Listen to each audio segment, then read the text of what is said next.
Anhelaba el poder estar aquí eh, compartiendo la palabra de Dios con ustedes y hoy es un día más. Y para poder iniciar quisiéramos pedir la dirección de Dios, que Dios sea el que quien use mi vida, quien use lo que yo pueda traer para ustedes, que sea palabra de Él, no pensamientos o cosas mías, sino lo que Dios quiera para cada uno de ustedes. Y vamos a pedir esa dirección de Dios, le voy a pedir a nuestra hermana Agustina si nos puede guiar en oración.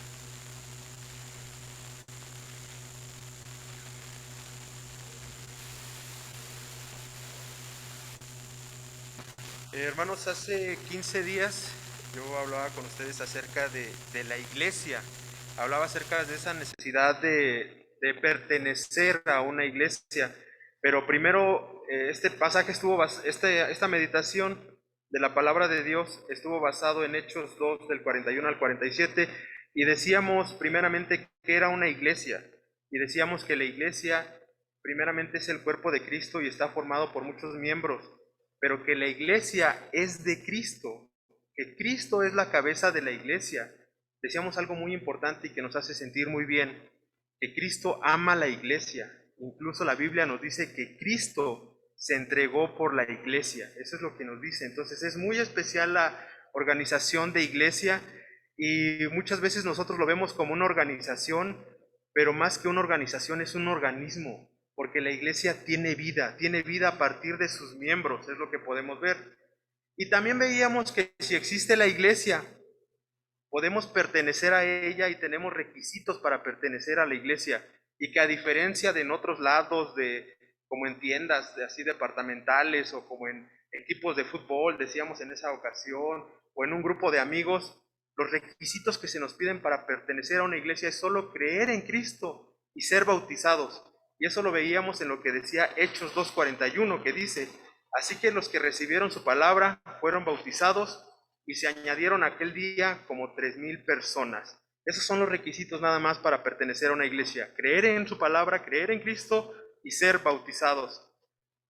También hablábamos, hermanos, de que hay beneficios al pertenecer a una iglesia, pero así como hay beneficios, también hay responsabilidades. Y decíamos que era algo tan importante, era algo tan especial que coincidían. Los beneficios de la iglesia es que juntos como iglesia podemos adorar. Juntos como iglesia vamos a convivir como un solo cuerpo. Juntos como iglesia vamos a servir. Juntos como iglesia vamos a enseñar y juntos como iglesia vamos a proclamar el Evangelio. Y esto, como es un beneficio y nos integra a todos, también es una responsabilidad de cada uno de nosotros. No nada más podemos depender de que esto se haga hacia nosotros, sino que nosotros lo tenemos que hacer hacia los demás. Pero hablamos de hacer y dejamos algo bien claro en esta ocasión, que el hacer obras no nos salva. Pero si ya somos salvos, es necesario y se nos lleva a hacer obras. Nosotros no hacemos cosas por ganarnos la salvación, pero si ya somos salvos, nosotros tenemos ese corazón dispuesto a hacer las cosas. Y el día de hoy, hablando de lo que hacemos o muchas veces dejamos de hacer en la iglesia, siempre cuando hacemos esto tenemos alguna motivación. Y yo quisiera que ustedes pensaran algo tan simple como el día de hoy. ¿Qué los motivó el día de hoy a venir a la iglesia? ¿Qué los motivó a estar aquí sentados? ¿Qué los motivó a poder escuchar? Quiero que mediten eso el día de hoy. ¿En cuál fue esa motivación? ¿Cuál fue esa razón que lo hizo a usted levantarse temprano, desayunar, alistarse y poder venir a la iglesia? ¿Cuál fue esa razón que a usted lo motivó? Y hoy quiero ver a tres personajes que podemos encontrar en la palabra de Dios en el libro de Hechos, los cuales fueron motivados a hacer cosas, pero veremos cuál fue su motivación, qué fue lo que hicieron y cuál fue el resultado de eso que hicieron conforme a su motivación. Quiero invitarlos a que abran en sus Biblias en el libro de Hechos, Hechos capítulo 4, versículos del 34 al 37, y vamos a continuar en el capítulo 5 y vamos a leer ahí de los versículos 1 al 11. Es decir, empezamos en el 4:34 y terminamos en el capítulo 5, versículo 11. Les voy a pedir que conforme vayan encontrando esta porción de la palabra de Dios se vayan poniendo en pie Esta lectura la vamos a hacer alternadamente. Yo voy a iniciar con el primer versículo, ustedes con el segundo, y vamos a finalizar todos juntos en el versículo 11 del capítulo 5. Hechos 4:34. Veo que la mayoría de ustedes ya lo tienen, inclusive ya está en la pantalla, y dice la palabra de Dios así. Así que no había entre ellos ningún necesitado, porque todos los que poseían heredades o casas las vendían.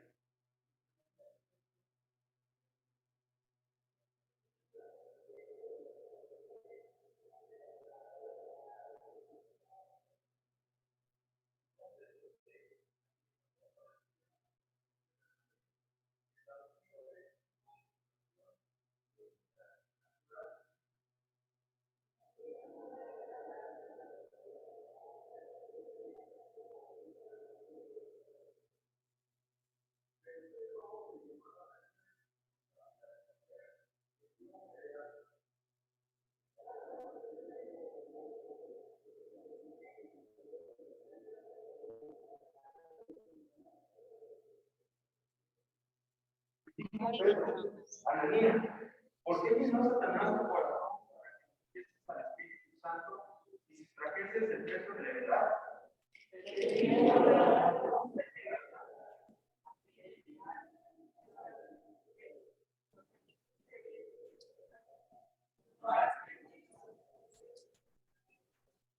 Al oír a Ananías estas palabras, cayó y vino un gran temor sobre todos.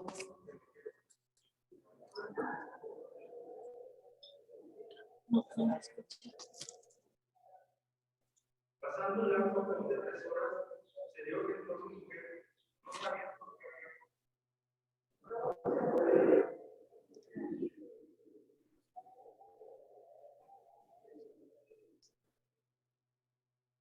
Y Pedro le dijo, ¿por qué comen?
Nos decían el pueblo mexicano, que era muy dedicado a bendecir a Dios.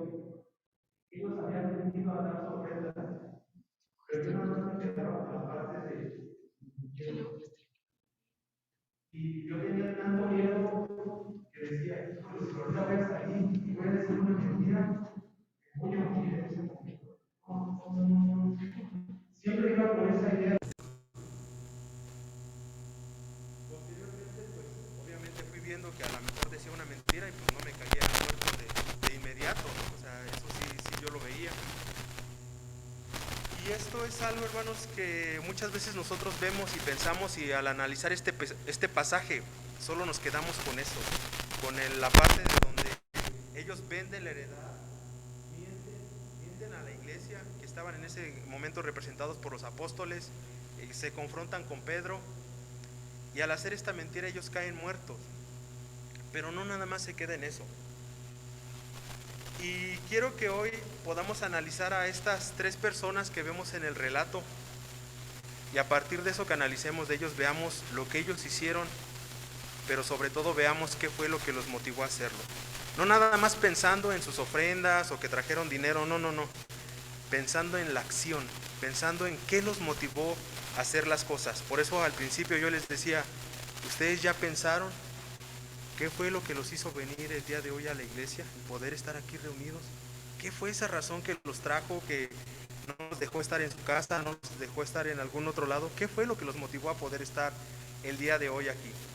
Y primeramente vamos a iniciar con Ananías. Investigando acerca de Ananías, Ananías se menciona en la Biblia algunas veces, en el libro de Hechos se menciona 3 veces el nombre de Ananías, y los 3 Ananías que se mencionan en la Biblia son diferentes. Este se conoce como el de Ananías y Zafira, hay otro que es Ananías de Damasco, que por lo regular así le conocen, y hay otro que es Ananías, que es un sumo sacerdote. Pero hoy vamos a hablar de Ananías, el que se encasilla como Ananías y Zafira. Pero de estos 3 Ananías que podemos ver por lo menos en el libro de Hechos, su significado es el mismo. Y créanme que yo me sorprendí mucho cuando escuchaba el significado de Ananías, porque pues, tengo un familiar que lleva ese nombre, y entonces cuando veía el significado yo me quedaba impresionado. Y el significado de Ananías es uno con quien Jehová ha sido benévolo, uno con quien Jehová ha sido bueno, uno con quien Jehová ha sido agraciado.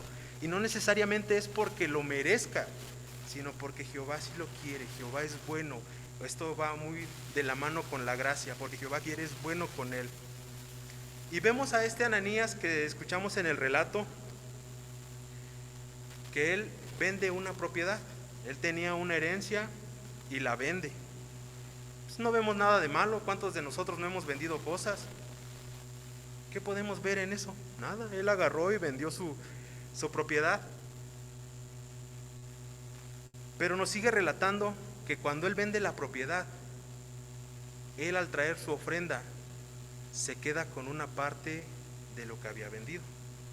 Es decir, vamos a pensar que él vendió su propiedad en 100, y él en lugar de entregar 100, entregó 80, entregó 90. No sabemos, el chiste es que no lo entregó completamente. Él fue deshonesto en esto.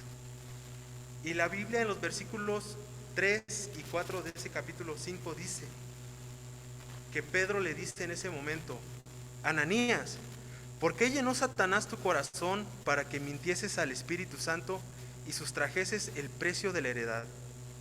Reteniéndola, ¿no se quedaba a ti? Y vendida, ¿no estaba en tu poder? ¿Por qué pusiste esto en tu corazón? No has mentido a los hombres, sino a Dios. Decíamos que cuando Ananías vende su propiedad, pues no hay nada de malo. Él vende su propiedad y todo. Lo malo es cuando él, motivado por Satanás, sí, Satanás lo motiva, pero el que decide hacer las cosas es Ananías. Él decide quitar una parte de eso que había vendido y hacer como que no la quitó, y venir ante los apóstoles y decirles: miren, aquí está todo. Y no era cierto. Él pensaba que solamente estaba engañando a los apóstoles y los estaba tomando en poco, pero lo que le dice Pedro es que no nada más miente a los hombres, sino miente al Espíritu Santo y miente a Dios. Nadie le pidió a Ananías que vendiera su propiedad. Vemos en todo este relato de la Biblia y en todo el pasaje en el libro de Hechos que nadie le pidió a Ananías que vendiera su propiedad. Es más, el mismo Pedro le dice: si tú te lo hubieras quedado, pues era para ti. Le dice, reteniéndola, no se quedaba en ti. Si no lo hubieras vendido, o sea, hubiera sido para ti. Y si la vendes aún así, ese dinero se hubiera podido quedar en ti. El pecado de Ananías no fue retener el dinero, sino simular la entera entrega a Dios. ¿Cuántos de nosotros no tratamos de simular que las cosas que hacemos son motivadas por acciones buenas, cuando en nuestro corazón sabemos que no es cierto? Cuando en nuestro corazón queremos hacer cosas y nosotros pensamos que engañamos a los hombres, pero en realidad a Dios nunca lo podremos engañar. Y vemos el resultado de esto. Vemos el resultado de que esa motivación de Ananías que tuvo, el resultado al hacer las cosas y tratar de engañar al Espíritu y a Dios, vemos que Ananías muere, como lo dice el versículo 5. Qué grave con este cuate, ¿no? Pues agarra y él, según quiere venir y quiere entregar las cosas, pero había algo en su corazón que hacía que él hiciera mal las cosas. Y vemos que el resultado de hacer mal las cosas es que él muere. Yo les decía que cuando era niño yo pensaba que al hacer mal las cosas, al tomar en poco las cosas de Dios, al venir y a decir una mentira, yo pensaba que podría ser similar a lo que decía el relato bíblico de pum, me voy a caer y ahí me voy a quedar. Pero ¿cuántos de nosotros no, por tener este tipo de actitudes y tratar de simular cosas que en verdad no son, que no son honestas delante de Dios, vivimos? Y eso se puede decir, vivimos, porque todo el tiempo estamos preocupados, todo el tiempo estamos atormentados, todo el tiempo estamos pensando, ¿y si se descubre la verdad de lo que está pasando? Porque muchas veces somos muy conscientes de cómo hacemos las cosas o por qué las hacemos. Y yo no creo que sea vivir el tener una vida preocupado por si se descubre eso malo, porque sabemos que Dios ya lo sabe. Ananías fue motivado por una razón equivocada. Sí, participó Satanás, pero él decidió hacer las cosas. Después vemos al otro personaje, que era su esposa, Safira.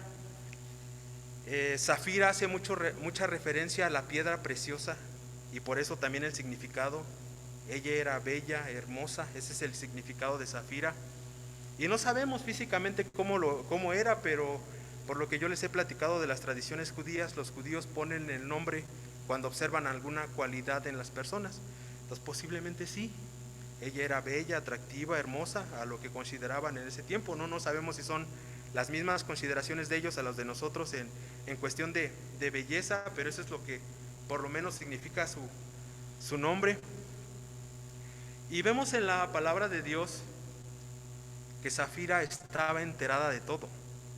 Zafira sabía de la venta de la propiedad, sabía que su esposo se iba a quedar con una parte de ese dinero, que a final de cuentas iba a ser para los dos, y que iba a ser deshonesto al ir ante los apóstoles y entregar el dinero, tratando de engañar tanto a los hombres, a Dios, al Espíritu, es lo que nos dice el pasaje.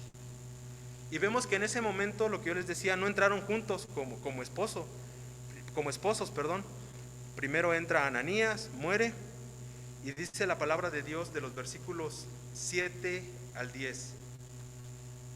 Pasado un lapso como de 3 horas, sucedió que entró su mujer, no sabiendo lo que había acontecido. Entonces Pedro le dijo: dime, ¿vendisteis en tanto la heredad? Y ella dijo: sí, en tanto.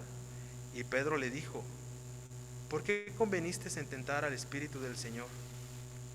He aquí a la puerta de los pies de los que han sepultado a tu marido, y te sacarán a ti. Y al instante ella cayó a los pies de él y expiró. Vemos que ella estaba enterada de todo, y pareciera que ella tiene todavía otra oportunidad cuando Pedro le pregunta, ¿no? Oye, ¿hicieron esto? Eso es el precio que les entregaron por su heredad y es lo que traen aquí. Y ella confirma que sí. Vuelve a repetir la mentira que ella había dicho a su marido, y es más, ella pareciera que la creyera como cierta, ¿no? Ella dice: sí, segura, sí, en tanto la vendimos. Y Pedro le dice: ¿por qué convenisteis en tentar al Espíritu del Señor? ¿Cuántos de nosotros quizá no tenemos nada más la actitud de Ananías, sino también tomamos esa actitud de Zafira, de ser cómplices, de saber lo que está pasando y aún así este tipo de cosas, dejarlas permitir? El pecado de Zafira fue ser cómplice de su esposo Ananías en tratar de burlar a Dios. Ella sabía de todo, inclusive tuvo esa oportunidad de cambiar las cosas, de decir, no, sí nos equivocamos y a lo mejor otras cosas hubieran podido pasar, pero lo que vemos en la Biblia es que ella fue cómplice de esta acción. Y al ser cómplice de esta acción, ella también tuvo el mismo resultado que el que tuvo en ese momento Ananías. Ella también cayó muerta. ¿Cuántas cosas, hermanos, no hacemos al estilo Ananías o al estilo Zafira? Ananías vemos que las cosas las hace motivado por sus anhelos personales. ¿Qué más lo podía haber motivado a vender algo y quedarse con un poco de eso? Pues algo personal, una ambición, el querer tener algo de una forma deshonesta. ¿Y cuántas veces no somos como con esa actitud de Zafira, siendo cómplices de cosas que nosotros sabemos que son incorrectas y aún así participamos, aún así las reafirmamos? En la iglesia muchas veces podemos ver estas actitudes. Y yo en la semana podía leer un poco acerca de un libro que se llama ¿Por qué los pastores lloran? Y en el cual, al referirse a la iglesia, hablaba que muchas veces los pastores sufren al ver a sus ovejas haciendo o tomando las siguientes actitudes. Y no fue coincidencia que yo lo haya leído, sino que quisiera comentarlo con ustedes. ¿Cuántas veces, motivados por nuestros anhelos o siendo cómplices, no aplicamos esa forma de ser nómadas o viajeros? Estamos buscando una iglesia, vamos a otra iglesia y nunca nos estabilizamos. Siempre tratamos de buscar a la iglesia perfecta. Y este libro cuenta una ilustración en la cual dice que había una familia así en una iglesia, que iban a una iglesia un tiempo, luego se iban a otra iglesia, luego se iban a otra iglesia, pero que en una ocasión el hijo de esta familia, en su escuela dominical, la maestra le pregunta: oye, mijo, pues ya no te había visto, ¿por qué estás aquí con nosotros el día de hoy? Le dice: ay, maestra, pues es que no he venido porque pues mi papá está buscando la iglesia perfecta. Mi papá está buscando esa iglesia que le guste a él. Esta iglesia no le gusta, esta iglesia no le gusta, pero es la mejorcita que ha encontrado. ¿Cuántas veces no somos así, hermanos? ¿Cuántas veces no andamos siendo inestables en el trabajo de iglesia? Y si ya pertenecemos a una iglesia, seamos constantes en ella. ¿Por qué? Porque ustedes piensen en los resultados de esto que el papá o la mamá están haciendo. Quizá ellos puedan pensarlo y decir que es bueno, que es malo el buscar a su iglesia perfecta según ellos, según sus anhelos. Pero ¿quién va a ser el más perjudicado en este caso? Pues el niño. Porque el niño va a crecer con esa idea de siempre andar buscando la iglesia perfecta. Tengamos cuidado de cómo hacemos las cosas, porque quizá nosotros tengamos esa actitud como Ananías, pero en nuestra complicidad o en la forma en la que llevamos a otros hermanos que quizá muchas veces no saben, nosotros podemos dañar sus vidas. También había otra ilustración o otro ejemplo que decía acerca del enojado o el quejoso. Y son muchos hermanos que están muchas veces en la iglesia, que de todo se enojan, que esto no les gusta, y están buscando esa razón para enojarse que a ellos los haga felices. Cuando ya encuentran esa razón para que ellos se enojen, ya están felices, porque todo está mal, porque nada se hace bien en la iglesia.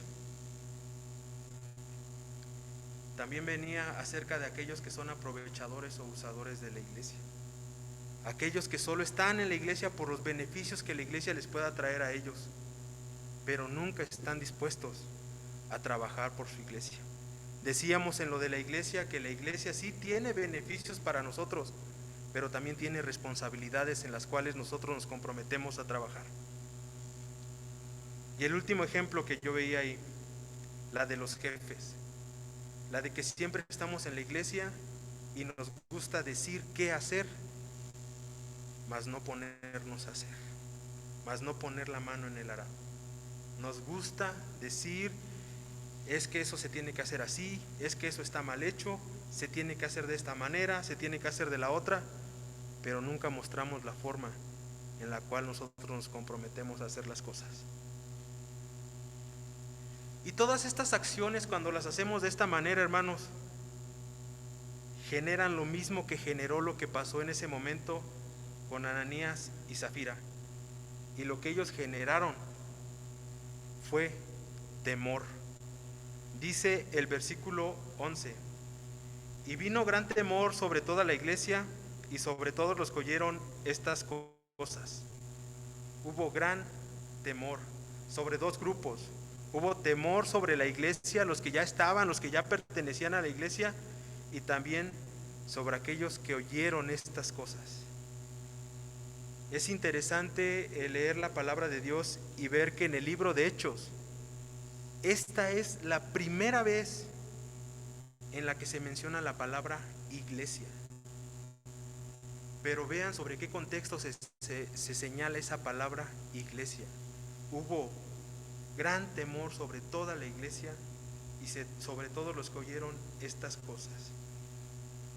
Cuando yo era niño y no había aceptado a Cristo, yo les podía decir que sí tenía temor, que en ese momento yo lo veía como que les decía, vas a mentir y te vas a morir. Eso era lo que yo veía. Pero podemos separar aquí, porque la misma Biblia lo dice, que hubo temor sobre la iglesia, y después dice coma, y sobre todos los que oyeron estas cosas, que hay dos formas de enfrentar el temor, o hay dos formas en las cuales se puede percibir este temor. Cuando tú eres parte de la iglesia, cuando tú eres creyente, para los creyentes el temor se trata de un sentimiento de reverencia, de respeto y de admiración. Cuando nosotros entendemos a nuestro Dios como un Dios que todo lo sabe, que todo lo ve, no debemos de ir a Él con ese temor de que vamos a hacer las cosas malas tratando de escondérselas a Él si Él las sabe, y teniendo miedo de que Él nos vea. Al contrario, nosotros tenemos que ir a Él con reverencia. Y si ustedes recuerdan, antes cuando estábamos en la iglesia había muchas cosas acerca de reverencia, y nosotros lo relacionábamos la reverencia con que nos iba a regañar el pastor, o nos iba a regañar el diácono, o nuestra maestra de escuela dominical nos iba a regañar. Pero no, la reverencia no se queda en ellos como personas. La reverencia es a Dios, el respeto es a Dios y la admiración es a Dios. Si nosotros queremos llevar nuestra vida con ese temor de no vamos a hacer esto, no vamos a hacer el otro, porque Dios en ese momento nos va a castigar, nosotros no vamos a poder vivir una vida, porque lo que motive nuestra vida, el Espíritu Santo nos va a dar esa guía. Él ahora que está con nosotros para hacer las cosas que sean correctas delante de Dios y poder ver a Dios con un temor, pero que sea reflejado en reverencia, en respeto y en admiración. Pero yo les decía, cuando yo era niño, yo sí tenía temor, y mi temor era a ser aprensivo, a no hacer las cosas así, porque si no Dios me va a castigar, a tener miedo, inclusive a decir, voy a tener terror de hacer las cosas, porque si hago esto, híjoles, Dios me va a castigar. Pareciera, hermanos, que esto no tiene, es un mensaje de puro miedo, de puro temor, de puras cosas malas que pasaron, pero no. Hemos dejado lo mejor para el final. Yo al principio les decía que íbamos a hablar de 3 personajes que veíamos en esta historia, y ahora vamos a hablar del primer personaje, del que se mencionó al principio, que se menciona por lo regular nada más en 2 versículos, a lo mucho en uno, así muy chiquito, y es sobre José, de sobrenombre Bernabé. Y el nombre de este José, más bien el nombre de Bernabé, que era su sobrenombre, significa hijo de consolación. Y algo vieron en él para poderle poner este sobrenombre, hijo de consolación. Dice que José accionó las cosas, él directamente fue a hacer las cosas. Dice el versículo 37 del capítulo 4, como tenía una heredad, la vendió y trajo el precio y la puso a los pies de los apóstoles. No dice él vendió lo que tenía y agarró también un poco como Ananías o la mitad o algo así, no. Él vendió lo que él tenía, que tenía una heredad, y trajo todo lo que ganó por esa venta y la puso a los pies de los apóstoles. Qué impresionante, ¿no? ¿Cuántos de nosotros ahorita estaríamos dispuestos a deshacernos de algo que nosotros consideramos que es de nosotros, pero no es de nosotros? Debemos de entender que las cosas que tenemos son de Dios, y Dios nos las ha dado a nosotros como administradores de estas cosas, pero son de Él. Es algo tan obvio que nosotros muchas veces lo decimos cuando alguien muere, ¿no? Tanto se preocupó y nada se llevó. Pues es verdad, porque las cosas no son de nosotros, Dios nos las da como administradores. Entonces no debemos de tener miedo de traer las cosas delante de Dios, las cosas completas y como son. Pero después de esto él también hizo algo muy importante. Él dejó que cada quien hiciera lo que le correspondía. Dice el versículo 35, y lo ponían a los pies de los apóstoles y se repartía a cada uno según su necesidad. ¿Para qué lo traían a los apóstoles? Para que ellos lo repartieran. No era responsabilidad. Muchas veces nosotros pensamos, vamos a traer nuestras cosas a la iglesia. Pero yo tengo que ver cómo se reparte, porque a lo mejor no se hace justamente, y entonces nuestro corazón no está motivado adecuadamente. Muchas veces cuando queremos hacer un trabajo en la iglesia o estamos comprometidos a un servicio en la iglesia, decimos, sí, yo voy a ir, pero si pintamos del color que a mí me gusta, porque si no es de ese color, pues yo no voy a ir a pintar. Eso no nos corresponde a nosotros. Hagamos nuestro servicio y hagamos lo que nos corresponde.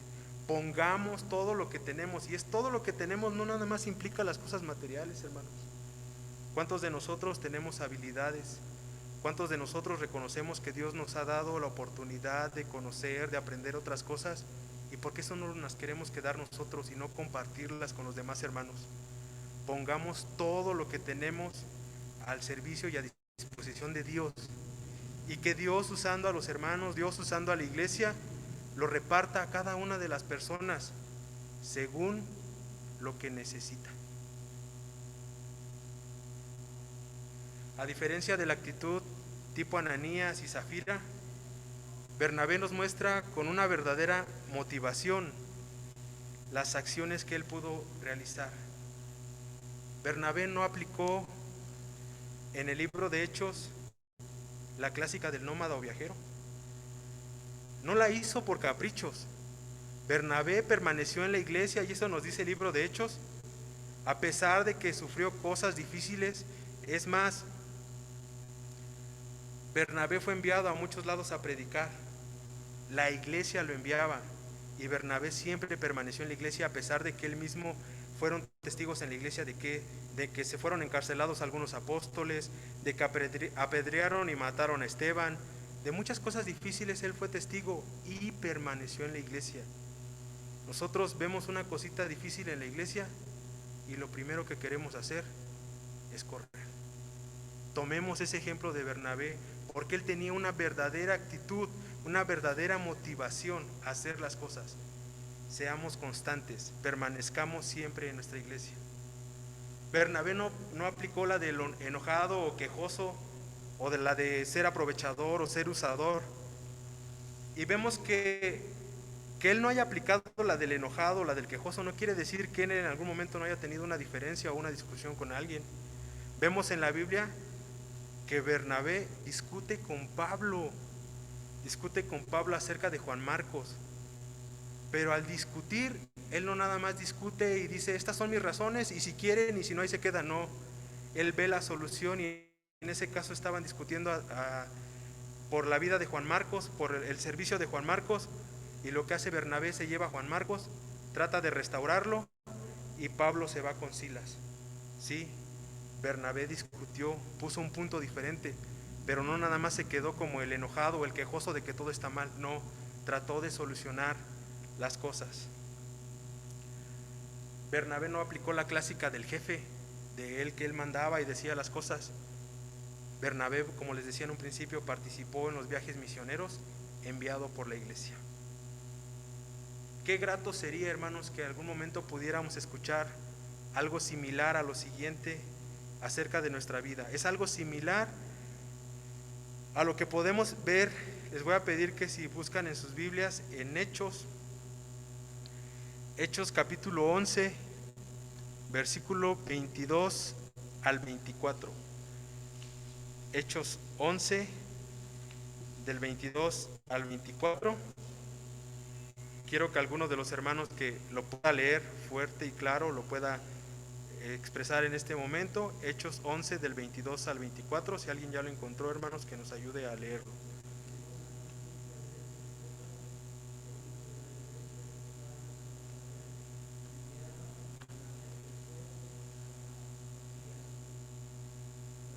Sí, hasta el 24, hermano.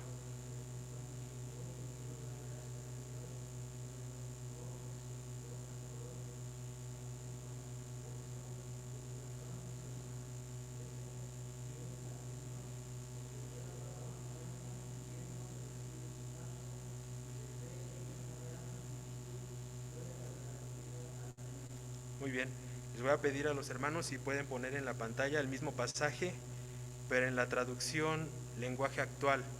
Yo en la mañana estaba leyendo un poquito en el Nuevo Testamento que se les daba a los niños en la Nueva Aventura, y en la traducción lenguaje actual, los versículos 23 y 24 que hablan de Bernabé, quiero leérselos y quiero que ustedes también lo vean en la pantalla. Quizá lo van a escuchar con otras palabras, pero es lo mismo que acabamos de leer en nuestra versión 60, ahora en la traducción lenguaje actual. Y dice la palabra de Dios de la siguiente manera: Bernabé era un hombre bueno, que tenía el poder del Espíritu Santo y confiaba solamente en el Señor.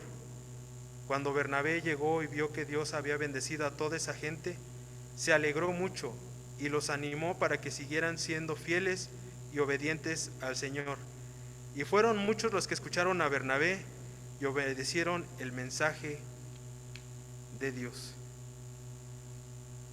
Vemos en la vida de Bernabé que él pudo seguir sirviendo, él pudo seguir trabajando en la iglesia y fue de gran bendición. Por eso era la pregunta del principio, hermanos. ¿Qué los motivó a estar aquí el día de hoy? ¿Qué los motiva a trabajar en la iglesia? ¿Qué los motiva a pertenecer a una iglesia? Como conclusión podemos decir que hoy vimos 3 ejemplos en la iglesia primitiva de lo que hicieron y cuál fue su motivación a hacer las cosas. Pensemos en lo siguiente: si estamos haciendo algo ya, hermanos, a la fecha, si estamos sirviendo en la iglesia, si estamos trabajando, pensemos en qué nos motiva. Usted sabe qué es lo que lo motiva a hacer las cosas, usted sabe qué es lo que lo motiva a trabajar dentro de la iglesia. Pero yo le puedo decir que si esa motivación no es Dios, en algún momento usted se va a cansar y va a dejar de hacer las cosas. Yo muchas veces me he preguntado por qué hay hermanos que los podemos ver un tiempo y los podemos ver muy constantes y con toda una pila, y después ya no los vemos. O inclusive por qué podemos ver a familias, podemos ver que los padres son líderes principales en la iglesia y después ya no vemos a sus hijos. No nada más pensando en hermanos. ¿Cuántos pastores ustedes no pueden conocer que ellos están en la iglesia, fielmente en la iglesia trabajando, pero muchas veces sus hijos, sus familias ya no siguen fiel al Señor? ¿Qué es lo que los estaba motivando a ellos? ¿En verdad Dios? ¿O los estaban motivando anhelos personales? ¿Los estaban motivando complicidades? Y también, si usted no está haciendo algo, vemos que al aceptar a Cristo y ser salvos, la confirmación de eso es que somos motivados a hacer cosas. somos motivados a que otras personas también puedan escuchar lo que nosotros ya tenemos, lo que nosotros valoramos. Al ser iglesia y saber que Cristo amó tanto a la iglesia, que se entregó por nosotros, ¿de qué manera lo podemos corresponder a Dios? Esa entrega que hizo por cada uno de nosotros. Debemos entender que lo que nos debe motivar a hacer las cosas es agradar a Dios, no nuestros anhelos. El corresponder con gratitud a esa gran muestra de amor que Él tuvo con nosotros al enviar a Jesucristo a entregarse por nosotros, es lo que nos debe llevar a hacer las cosas. Y esto que nos debe de llevar, también nos debe de llevar a que otras personas puedan ver esta muestra de amor. Nosotros somos los responsables de que otras personas puedan ver esta muestra de amor. Pero si nuestra motivación es equivocada, en algún momento nos cansaremos y dejaremos de hacer las cosas.